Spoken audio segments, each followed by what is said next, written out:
This is Gospel 1190 Special Edition, a public service of radio station KDYA, underscoring movers and shakers in our community as well as bringing spotlight to issues important to our service area. Now Gospel 1190 The Light Special Edition. Now it's Narada. You can call me Narada, but I was given the name Narada. See, I always called you Narada, but when you look at it, it looks like Narada. No. I'm gonna call you what your name is. Okay. Narada. No. Because if I go to London, Narada.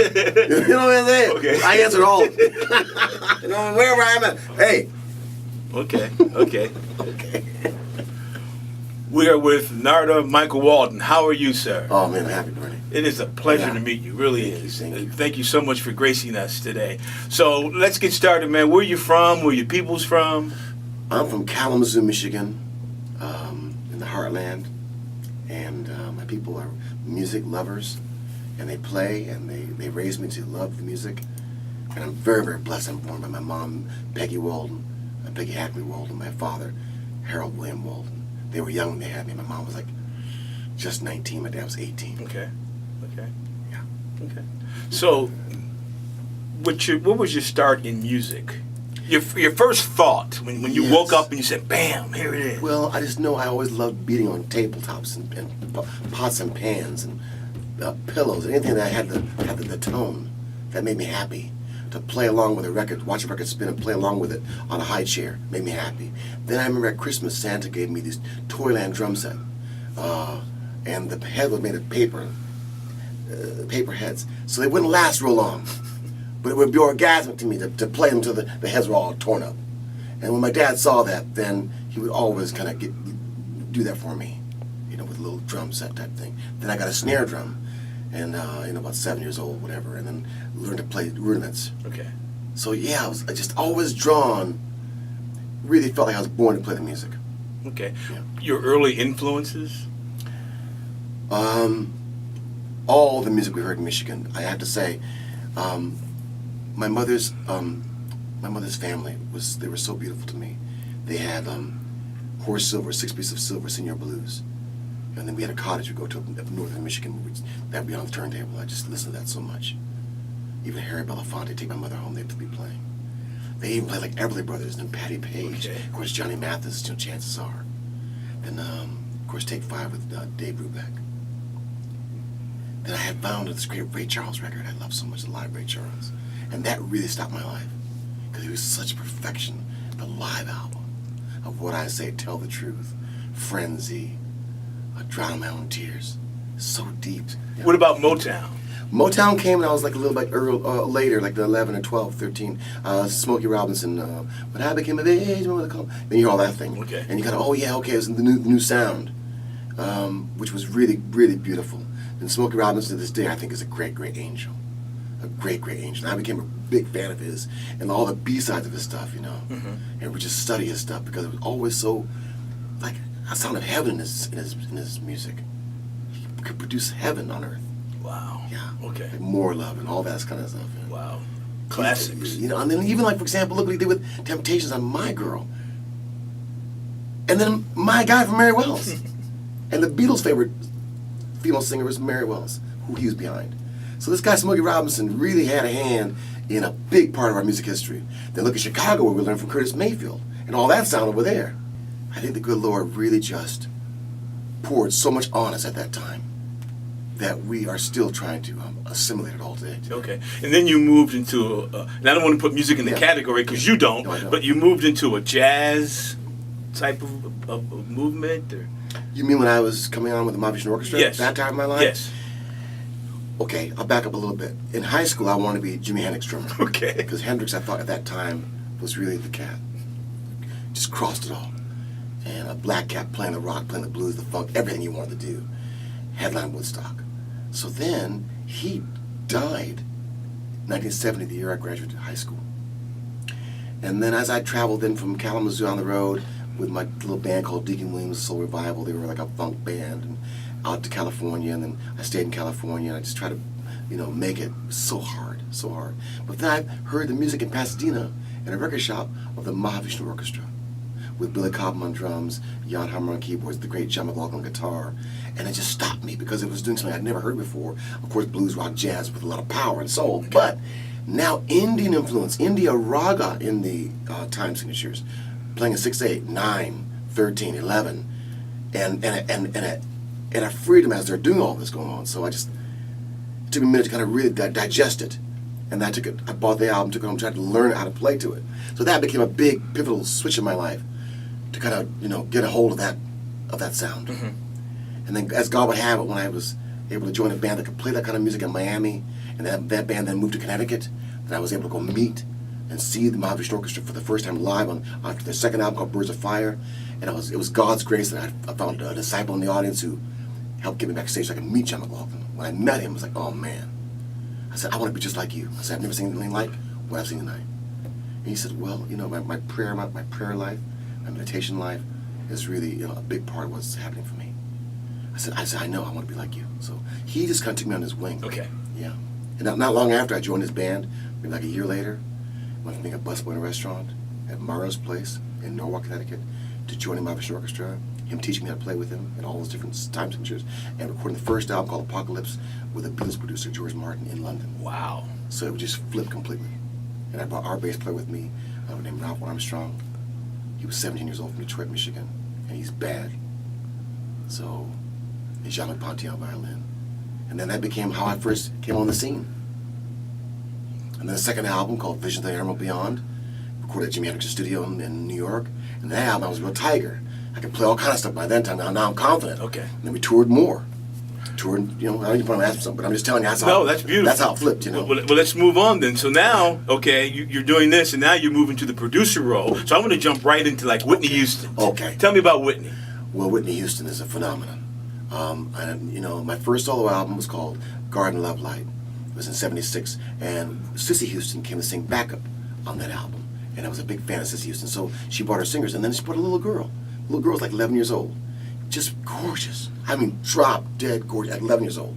She just sat in the corner and watched the session. So that's my first time really meeting her. Okay. But then spin ahead to like when she's 19, I was actually producing Aretha Franklin's Who's Freeway Love album, and I got a phone call from Jerry Griffith at Aris Records saying, hey man, you gotta do a song for Whitney Houston. I said, no, I can't do it. I'm on Aretha Franklin. This is a very big album for me with Aretha. He said, no, this is gonna be all right. This is Cissy Houston's daughter, and we're gonna make a big push on her.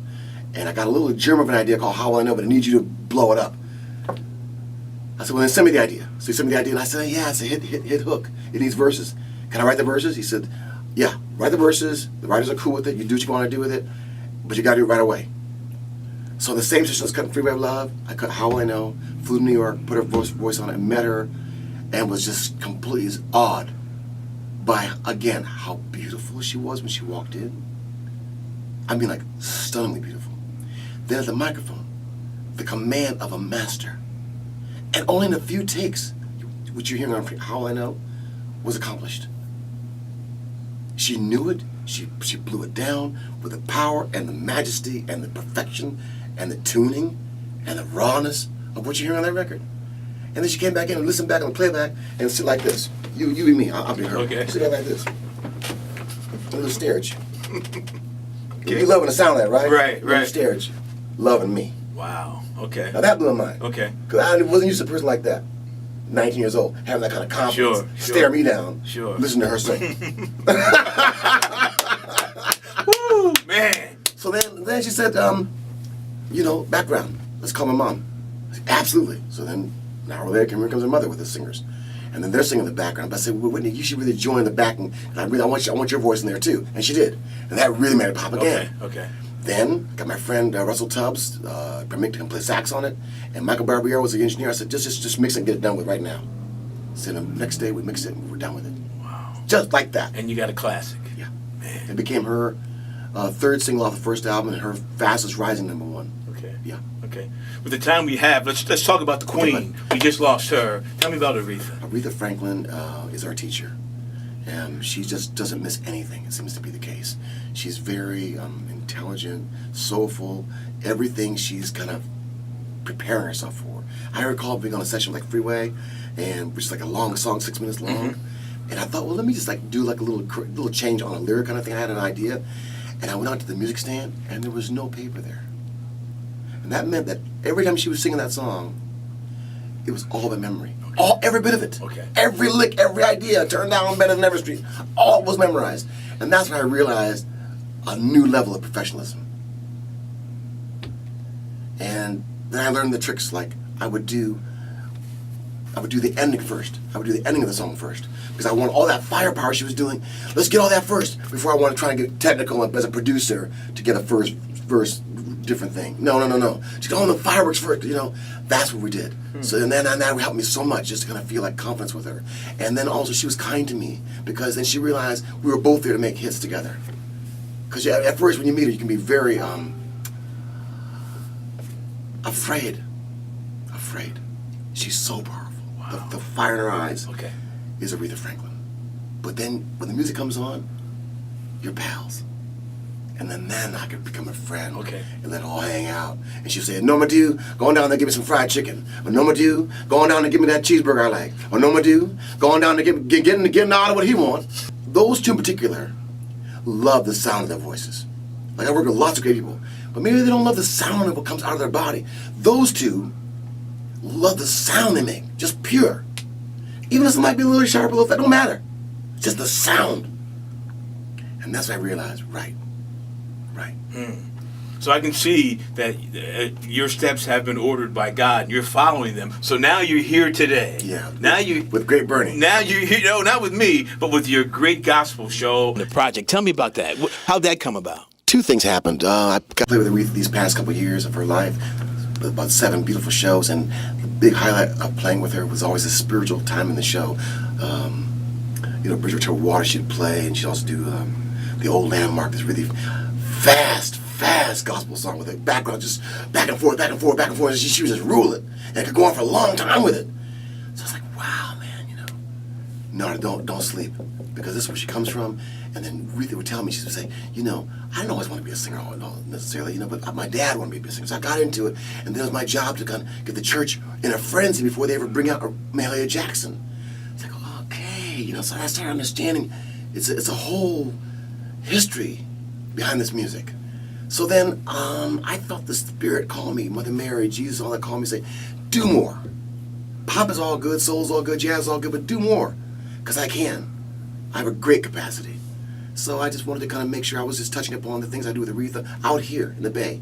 Put together a hot band, found some of the baddest singers I could find, and put on a great show of gospel music, and not just what I hear current gospel music, but I really wanted to do homage to Mahalia, homage to Aretha, homage to that period that really I feel is more pure. Okay.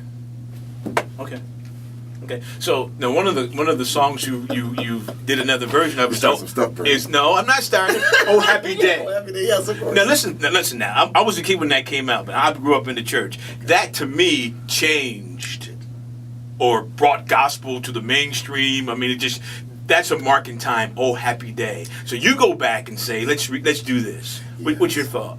My thought, I'm like you. I was actually living on my own, about 16 years old, and I had a job working in the Plano sanitarium. Kids that burn their houses down, runaway kids, and then from 3 o'clock to like 7, then I go to from 7 to 9, and work with adults who had to be in seclusion wards. So I had a chance to kind of be around hurt people, and that song was big at that time. And I realized when I played that song for these kids, it would change them. Before my eyes, their mood would lift. Well, Happy had a power about it. So in doing this gospel thing, I met Rusty Watson, who come from that same kind of church, same kind of feeling, singing those songs, was a friend with Edwin Hawkins, was part of that whole scene. Okay. And I said, we got to honor this. So then Rusty, yes, he sang Oh Happy Day, brought his singers, and that's how we then brought it back around again. Now, Oh Happy Day, the original, was done like they did it back in that day. Sparse, wide open, echoey. Did you try and get that, or just... Yes, 2 things. One, I have a version recorded in the church on the album, because I love that.